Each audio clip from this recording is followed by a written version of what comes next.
The old world is dead! To restore the Wi-Fi, we must make a sacrifice to the router! Welcome to Watch Mojo, and today we're counting down our picks for the top 10 best movies of 2021 so far. From the very beginning, I realized I saw the world differently than everyone else. That didn't sit well with some people. Michael still moves stuff here and there. Good to know. Been a long time, Doc. Little brother. For this list, we'll be looking at the movies, including documentaries, that were released throughout the first half of 2021 and left the strongest impressions. Keep in mind that some of these technically premiered in 2020 and 2019, but received general releases this year. We're excluding Zack Snyder's Justice League because a director's cut of a 2017 film arguably belongs in another category. That doesn't mean it's not awesome, though.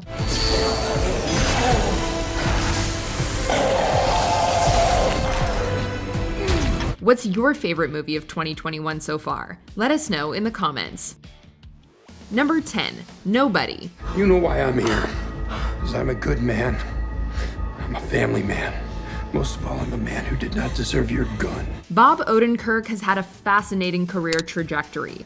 Over the years, we've seen him evolve from a comedian to the comedic relief in dramas to a dramatic actor. Now we get to see him as an action hero in Nobody, which is best described as a suburban John Wick. This isn't surprising, as director Derek Kolstad also worked on that franchise. While not as sleek or polished, Nobody still packs a powerful punch thanks to Odenkirk's convincing performance, the kinetic energy of Ilya Naishuler's direction, and a few standout supporting players. The scene stealer is Christopher Lloyd, who proves that he's still got it even in his 80s. A blast from start to finish, Nobody is definitely a name to remember. Well, fellas, here we are. Number 8, A Casa, My Home. On one side of the road is Vakareshti Nature Park, where a father, a mother, their 9 children, and some animals reside.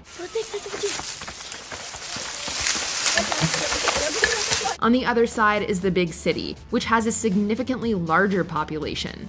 These two worlds collide in director Radu Chornichuk's debut documentary about family, community, and adapting to change. On the surface, this may seem like a story about the Romanian government forcing a poor family to leave their peaceful paradise behind. A Casa, My Home is far more nuanced than that, though. Eu m-am săturat de vagabonțeală. Eu vreau să fii copilul model care ai fost. Da, nu vreau să mai fiu copilul care am fost, na. Some members of the Anache clan have an easier time adjusting than others. Whoever you identify with most, watching all of these people live their lives makes for an intimate and emotional experience that never feels one-sided. Dacă mă duce cineva să mă uite acum, să spune că poți să duci acolo că e baracă și poți să stați înapoi acolo. Mă, știi cum aș pleca? Number 7, I Care a Lot. Anti-heroes have never been more commonplace in media, but Marla Grayson is in a league of her own. Flawlessly played by Rosamund Pike, Marla is an all-around despicable human being. Mr. Fellstrom, sir, I sympathize, but the court doesn't appoint me for no reason. Profiting off the suffering of the elderly, Marla has few, if any, redeeming qualities. That's part of what makes I Care a Lot such an engrossing satire.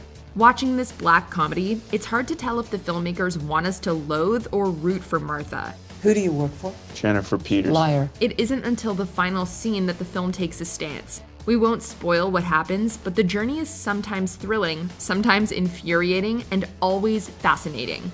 Whatever you think of Marla, she's impossible to ignore. I don't lose. I won't lose. I'm never letting you go. Number 6, Raya and the Last Dragon.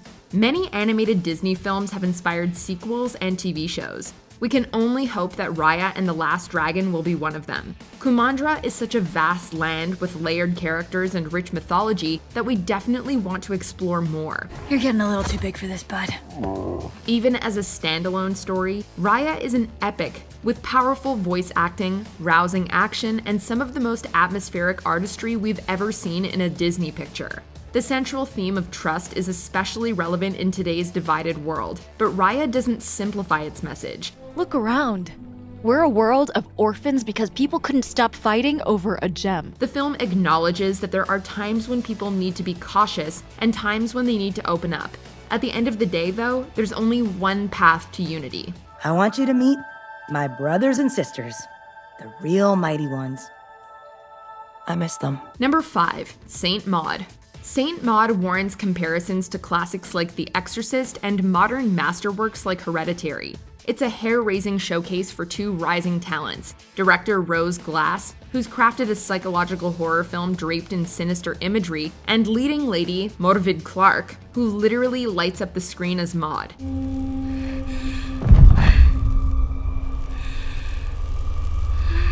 The titular character is tasked with taking care of Amanda, a woman dying from lymphoma. Maud is more concerned about saving Amanda's soul, believing that she's being tested by God. And bless her mind, which is shrouded in darkness.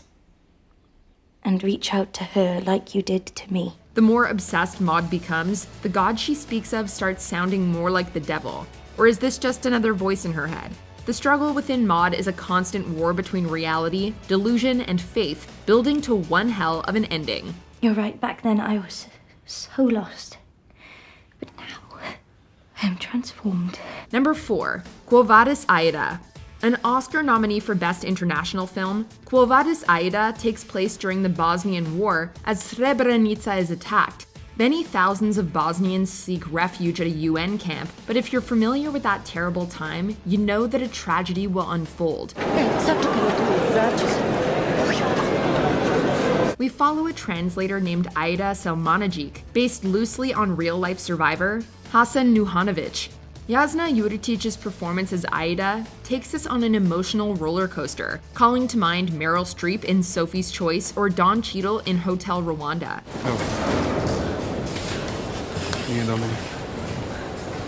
As others panic, Aida must serve as a voice of reassurance while also trying to save her own family.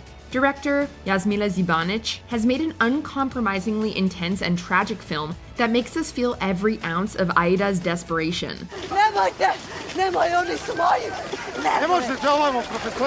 Number 3. The Father. Whenever adapting a story from stage to screen, there's always the challenge of not making it feel like a filmed version of a play. The Best Picture nominee couldn't be more cinematic, however. Why do you keep looking as if there's something wrong? Everything is fine, Anne. The editing, production design, and Florian Zeller's direction create such an intricate environment that it's easy to forget so much of The Father takes place in a flat. The limited setting is both comforting and intimidating through the eyes of Anthony Hopkins' character. This is my flat, isn't it? Anne?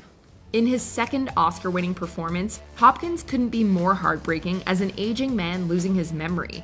The film almost veers into physiological thriller territory, as even the audience begins to question what's happening. When we do get a grasp on reality, it's difficult not to shed a tear. Come on, Dad. Dad, come in, sit down. Dad. Number 2. Judas and the Black Messiah. Here's another Best Picture nominee with an Oscar-winning performance. Daniel Kaluuya garnered widespread praise for his portrayal of Black Panthers activist Fred Hampton. We in the Black Panther Party don't believe in no culture except revolutionary culture. What we mean by that is a culture that will free you. Kaluuya captures Hampton's charisma and natural leadership, but also his tender and romantic side. Just as integral to the film's success is Lakeith Stanfield as William O'Neill, the titular Judas. Stanfield and the filmmakers do an effective job at making O'Neill sympathetic, but not necessarily someone who deserves forgiveness. Man, y'all lucky y'all wasn't there. Boy. The film's true villain is a broken justice system that still isn't changing fast enough. Director, co-writer Shaka King is a former student of Spike Lee's, and with more films of this caliber, his career could be equally prominent. I believe I'm gonna die doing what I was born for. I believe I'm gonna die half the people. Before we unveil our number 1 pick, here are some honorable mentions. Barb and Star go to Vista Del Mar. The writers of Bridesmaids reunite for their most bonkers comedy yet. Maybe something's telling us to do something different. Oh my gosh, yes. Yes! The Truffle Hunters. Like its subject matter, this documentary is a delicacy.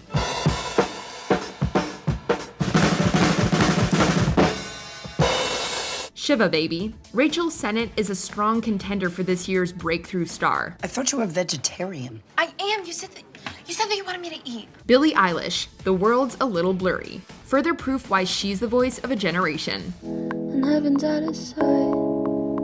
She'll want the devil on her teeth.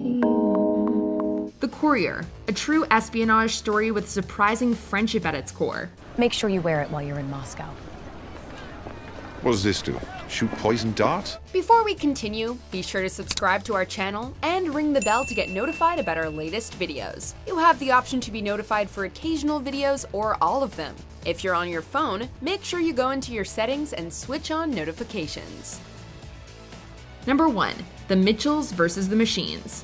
This fantastic film combines the fast-paced humor of Gravity Falls, the visual ingenuity of Into the Spider-Verse, and the nostalgia of your favorite 80s movies. Make a necklace out of robot fingers, Mad Max style, and become world-saving apocalyptic road warriors. Katie, this isn't a movie. We don't have a kill code. It's astonishing just how well this film balances different styles, tones, and themes. The animation is state-of-the-art, while somehow having a homemade feel. The action and comedy overflow with energy, but the heartfelt moments always feel earned. Although the story demonstrates how we've become over-reliant on technology, it also reminds us how tech can bring people together. Well, I believe this group of weirdos is the best hope humanity's got.